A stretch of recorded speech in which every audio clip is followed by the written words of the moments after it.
নমস্কার বন্ধুরা, আরেকটি নতুন দিনে আপনাদেরকে স্বাগত। আমাদের আজকের ডেস্টিনেশন হলো ব্রুজ, বেলজিয়াম। রাত থাকতে থাকতেই আমরা বেরিয়ে পড়েছিলাম। ধীরে ধীরে সূর্য উঠছে। প্যারিস থেকে আমরা ইউরোস্টার ধরেছিলাম বেলজিয়ামের উদ্দেশ্যে। এই ব্রুজ শহরটা ভীষণ সুন্দর একটা শহর।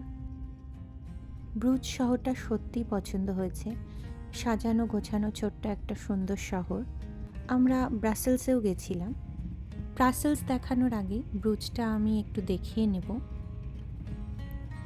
এই যে ধীরে ধীরে পৌঁছচ্ছি আমরা গন্তব্যের দিকে। এখনও যদিও অনেকটাই পথ বাকি, সবে সূর্য উঠছে। সত্যি কথা বলতে ট্রেনে অনেকটা সময় ঘুমানোর আমরা চান্স পেয়েছিলাম, এটাই বললাম। তো বেশি ক্লিপিংস নিইনি কারণ ঘুমিয়ে গেছিলাম। পৌঁছে গেছি আমরা। এখান থেকে আমাদের আরেকটা ট্রেন ধরে তবে আমরা শহরটাতে পৌঁছতে পারবো।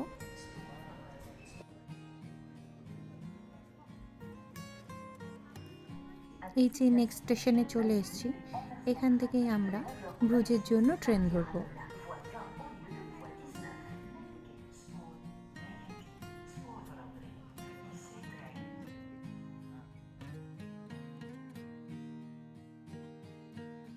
এখানেই আমি প্রথম এই নতুন ধরনের ট্রেন মানে দোতলা ট্রেনের সঙ্গে পরিচিত হলাম। দোতলা বাস দেখেছি, এই জীবনে প্রথমবার আমি দোতলা ট্রেন দেখলাম।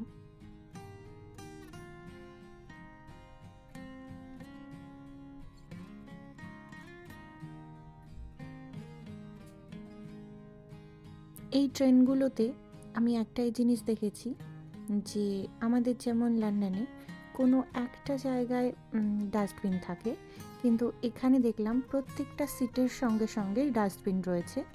তো কোনো অসুবিধাই নেই খাওয়া দাওয়া বা কোনো কিছু এক্সট্রা জিনিসপত্র ফেলার জন্য। এবং প্রত্যেকটা ট্রেনেই টয়লেট ব্যবস্থা রয়েছে, তো সেগুলোরও কোনো চিন্তা নেই। এই যে আমাদের দ্বিতীয় ট্রেনও চলতে শুরু করে দিয়েছে।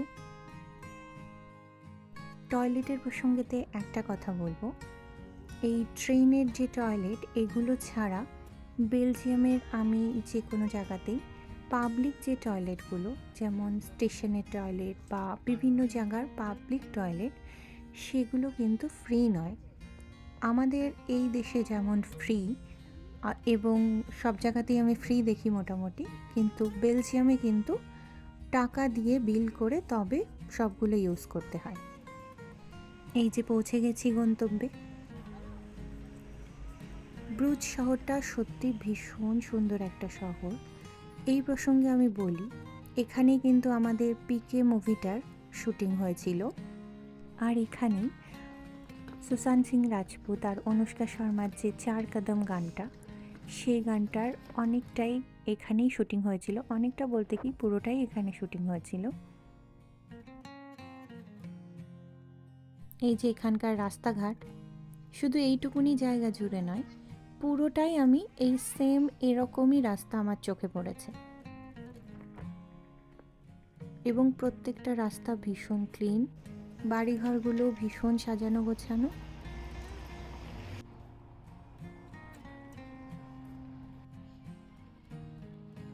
আজকের ব্লগে আমি হেঁটে হেঁটে মানে বাই রোডে আমি যতটা সম্ভব ব্রুজ শহরটাকে দেখাবো। আর এর পরের ব্লগে আমি বোটে করে যেখানে শুটিংগুলো অ্যাকচুয়ালি হয়েছিল সেটা আমি আমার পরের ব্লগে দেখাবো। সেটাও ভীষণ সুন্দর। অবশ্যই সাথে থাকবেন।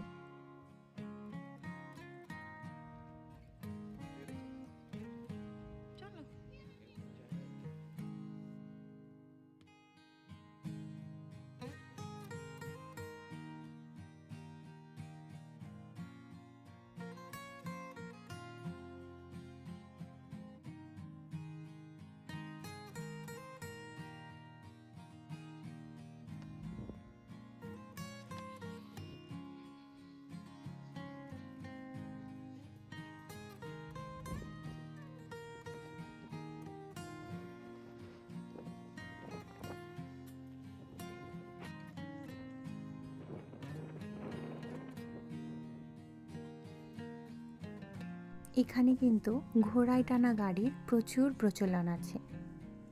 আমি অনেকগুলো ঘোড়ায় টানা গাড়ি এখানে দেখতে পেয়েছি এবং প্রত্যেকটা সত্যি ভীষণ ভালো লেগেছে।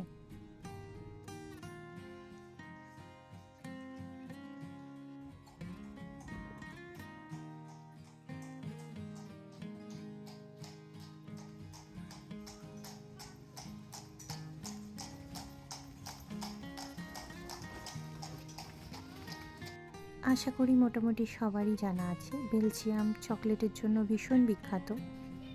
রাস্তার ধারে ধারে প্রচুর প্রচুর চকলেটের দোকান এবং দোকানের ভেতরে গেলে টেস্টও করা যাচ্ছে। তারা প্রথমে একটু টেস্ট করার জন্যও দেবে, যদি আপনার পছন্দ হয় তবেই আপনি কিনবেন। প্রত্যেকটা চকলেটের টেস্ট অসম্ভব সুন্দর। যদিও যেহেতু আমি চকলেট অতটা পছন্দ করি না, আমি সেরকমভাবে টেস্ট করিনি, কিন্তু আমাদের দলের আরও যারা সদস্য তারা টেস্ট করেছিল এবং তারাই বলেছে যে প্রত্যেকটা চকলেটেরই স্বাদ ভীষণ সুন্দর। চলতে চলতে এই জায়গাটায় চলে এলাম। ভীষণ একটা সুন্দর জায়গা, যদিও সানি ওয়েদার ছিল না, মেঘলা ওয়েদার ছিল। মেঘলা ওয়েদার থাকা সত্ত্বেও জায়গাটা এতটাই ভালো লাগছিল, মানে বলে বোঝাতে পারবো না। কারণ এখানে সানি ওয়েদার থাকলে যে কোনো জায়গার সৌন্দর্য ভীষণ ভীষণ বেড়ে যায়, যেটা আমি আগেও বহুবার বলেছি। কিন্তু এই জায়গাগুলোতে সানি ওয়েদার ছিল না, তা সত্ত্বেও অনেকটা ভালো লাগছিল। এই জায়গাটা তাদের একটা দর্শনীয় জায়গা। প্রচুর গাইড আসছিল বিভিন্ন গ্রুপকে নিয়ে এবং এই জায়গাটার যে ইতিহাস রয়েছে সেই ইতিহাস বোঝাচ্ছিল। তারা দুটো ভাষা ইউজ করছিল গাইডরা, একটা হলো ইংলিশ আর একটা হলো তাদের প্রচলিত ভাষা।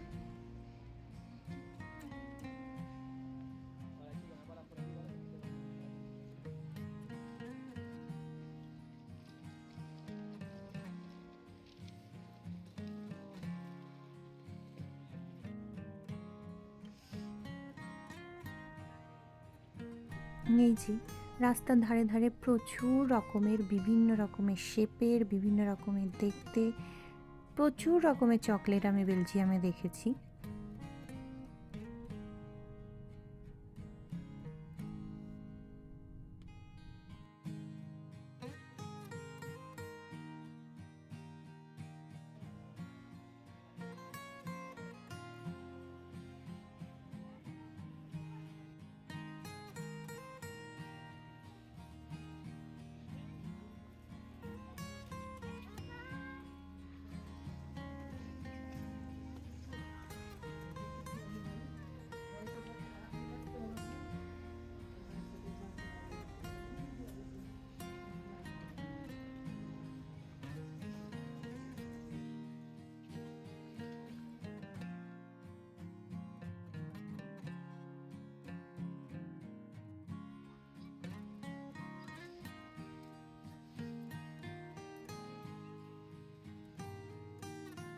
ধীরে ধীরে আমরা নদীর দিকে এগোচ্ছি।